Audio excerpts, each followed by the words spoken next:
देखिए, आमदनी कम होने की वजह से घर के सारे बेटे शहर की तरफ चले गए। शहरों में वो नालों के पास स्लम्स में रहते हैं। हर कोई शहर में वहीं से शुरुआत करता है। इन्हें अर्बन डिस्पोजेस्ड कहते हैं। अर्बन डिस्पोजेस मतलब गांवों से उखाड़े गए और शहर जिन्हें नहीं अपनाता। फिर ये बेचारे किसी तरह का रेड़ी ठेला, उससे एक सिविक केओस, म्यूनिसिपल ट्रैफिक पैदा होता है। शहर ओवर क्राउडेड हो चुके हैं। हमारे पुराने सारे शहर चरमरा चुके हैं। ऊपर से हमारी उम्र जो है वो कमाने वाली है। देश की औसत उम्र जो है वो 28 वर्ष है।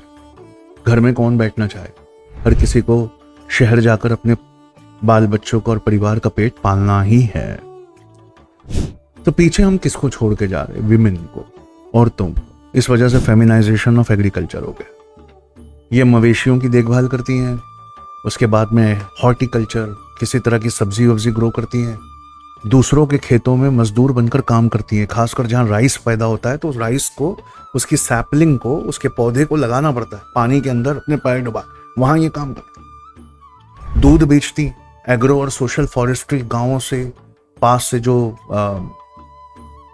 बगीचे होते हैं, बाग होते हैं, वहां से टूटी हुई लकड़ियां उठा के लाती है। फिशरीज, मार्केटिंग, मत्स्य पालन से लेकर गांवों के बाजार में अक्सरियत में, या शहरों के बाजार में अक्सरियत में, साप्ताहिक बाजारों में हफ्ते में एक बार लगने वाले, उसमें आपको औरतें मिल जाएंगी इसे बेचते हुए। हमारे पास मैन्युफैक्चरिंग सेक्टर तो है नहीं कि हम इतने सारे मेन लेबर को एब्जॉर्ब कर सके। तो वो शहरों में कोई छोटी मोटी मजदूरी कर रहे हैं, वो रोड बना रहे हैं, या फिर रियल एस्टेट में काम कर रहे हैं, या सिक्योरिटी गार्ड का काम कर रहे हैं। और ये जो हमारी पीछे औरतें छुड़ गई हैं, ये एग्रीकल्चर की और रूरल इकोनॉमी को चलाने में पूरी मदद कर रही है। ये हैं जो असली फूड प्रोडक्शन कर रही हैं। और उनके ये इन्होंने जो एग्रीकल्चर और फूड प्रोडक्शन में किया, उसे इग्नोर नहीं किया जा सकता। फूड सिक्योरिटी यूं कह ले इस वक्त, और हमारी इकोलॉजिकल बायोडाइवर्सिटी को बचाने वाली, अब यूं कह ले, ये हमारी रूरल विमेन है। अपना घर चलाती हैं, डाइवर्स नेचुरल रिसोर्सेज से अपने बच्चों का ध्यान रखती हैं, और बहुत हाई जेंडर डिस्पैरिटी है, बहुत हाई जेंडर। दूसरों के खेतों में काम करके मजदूरी करने वालों में सेंसस 2011 में हुआ था, इस सेंसस का कोई पता भी नहीं है, 55% एग्रीकल्चरल लेबरर ये विमेन है। और कल्टीवेटर्स में, मतलब अपनी खुद की खेती करने में, सिर्फ 24%। बाकी मेल के नाम पर खेती होती है, अपने खेत नहीं होते, इनके नाम से प्रॉपर्टी नहीं होती। तो एग्रीकल्चरल लेबरर बन के दूसरे के खेतों में काम करने में इनका दर 55% के आसपास है। इनके नाम पर कितने खेत है? 100 में से सिर्फ 12.8, 12.8, ऑलमोस्ट 13 औरतों के नाम पर खेत है। 87 खेत आज भी मर्दों के नाम पर है। और ये जो 13 खेत के आसपास 12.8 है, वो आपको सदर्न स्टेट्स में मिलेंगे। नॉर्थ इंडिया में इसका कंसेप्ट नहीं है। तो मार्जिनल और स्मॉल कैटेगरीज में, बहुत ही निचले स्तर के गरीब खेती और किसान करने वालों में औरतें ज्यादा कॉन्सेंट्रेटेड है, वहां पर ज्यादा कॉन्सेंट्रेट। इसे कहते हैं फेमिनाइजेशन ऑफ एग्रीकल्चर। पहले तो ये कंसेप्ट आपको एक्सप्लेन करने का, माइग्रेशन ऑफ द मेन की वजह से जो खेती और उससे जुड़ी हुई लीड एक्टिविटीज, और उसमें हमारा क्या परसेंटेज है, ये आपको आंसर के पहले पार्ट में लिखना पड़ेगा। खेती भी करती हैं, खेतियों में मजदूरी भी करती हैं, एंटरप्रेन्योर्स भी ये हैं, लेबरर भी यही काम करती हैं, है ना, पानी की सिंचाई से लेकर हर चीज। तो इन्हें ट्रेन करना जरूरी है, और इनके नाम पर खेतों के एंटाइटलमेंट्स होना जरूरी है।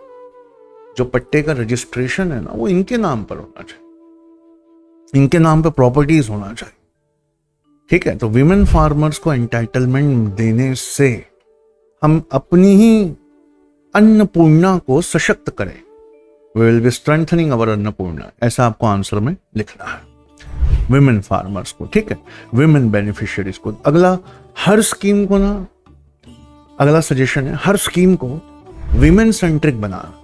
हर स्कीम का एलोकेशन, हर बजट का एलोकेशन 30%, एग्रीकल्चर में हर स्कीम, हर बजट का 30% कंपल्सरी एलोकेशन विमेन के लिए होना चाहिए। विमेन सेंट्रिक होना चाहिए। डिसीजन मेकिंग, पॉलिसी मेकिंग में औरत को हमको बीच में रखना है, बिल्कुल बीच में रखना है उसको। इसी वजह से अक्टूबर 15 को विमेन फार्मर्स डे भी हमने इस जागरूकता को पैदा करने के लिए डिक्लेयर किया है।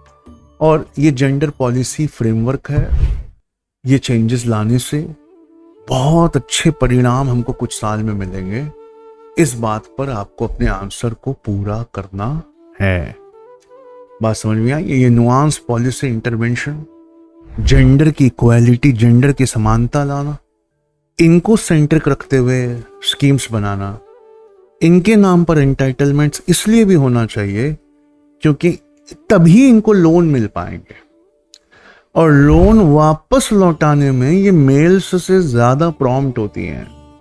मेल्स तो इलेक्शंस का इंतजार करते हैं, वो ये कहते हैं कि भाई 5 साल हमने नहीं लौटाना है लोन, क्यों? फिर सरकार इलेक्शन से पहले सारे लोन माफ कर देगी। पर विमेन को देखा गया है वो लौटाती है, वो लौटाती है। ये है। और इनकी ट्रेनिंग होना चाहिए क्लाइमेट स्मार्ट एग्रीकल्चर में। ये जो erratic rainfall, extreme weather, drought, flood है, तो उस वजह से जो क्रॉप्स मर रही है, अगर आप इनके नाम से एंटाइटलमेंट्स नहीं रखोगे तो फिर आपको इंश्योरेंस पॉलिसी किसके नाम से, लोन किसके नाम से उठे? तो इसलिए ये काम होना चाहिए। और किसान विज्ञान केंद्र जो है, जो लेबोरेटरी की टेक्नोलॉजी को ले जाकर खेतों में लगवाते हैं, KVK हम जिनको कहते हैं, उन्हें भी औरतों को ट्रेनिंग ज्यादा देना चाहिए। औरतों को जो ट्रेनिंग है ना वो ज्यादा देना चाहिए। तो ये है जो हमें फेमिनाइजेशन ऑफ एग्रीकल्चर के तहत करना चाहिए। चलिए अब मैं आपको पोस्ट हार्वेस्ट लॉसेस कैसे होते हैं और उससे कैसे बचा सकते हैं इसके आंसर की तरफ ले चलता हूँ।